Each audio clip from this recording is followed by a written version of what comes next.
నిజంగా దేవుని మాట మనం శ్రద్ధగా వింటే రోగాలు ఎందుకు పోవు? దేవుని మాట మనం కరెక్ట్గా వింటే మన బ్రతుకుల్లో ఎందుకు మార్పు రాదు? దేవుని మాట కరెక్ట్గా వింటే మన జీవితాలు ఎందుకు చిగురించవు? దేవుని మాట కరెక్ట్గా వింటే పరసంబంధమైన ఆశీర్వాదాలు నీకు కాక ఇంకెవరికి పోతాయి? అందుకనే సాతాను ఇన్ని ఆశీర్వాదాలు ఉండయనే ఎక్కడ తప్పించదు, కానీ వాక్యం వినే టయానికి తప్పించింది. నువ్వు కూడా పోరాడాలి తెలుసా? మనసు పక్కకు బీకినా, ఏమండి పక్కనోళ్ళు గీకి గీకి లాగినా నీ దృఢ విశ్వాసం నీకు ఉండాలి.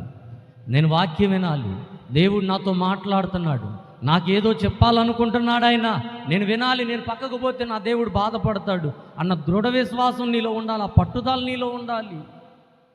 అప్పుడే నువ్వు రానంటే పక్కనోళ్ళకు కూడా వాక్యపు విలువేంటో అర్థమైంది. వాళ్ళు పిలవగానే వాళ్ళు గిల్లగానే నువ్వు వెళ్ళావు అనుకో, వాక్యం విలువ నీకు తెలియదు, పక్కన వాళ్ళకు కూడా తెలియదు. దేవుడు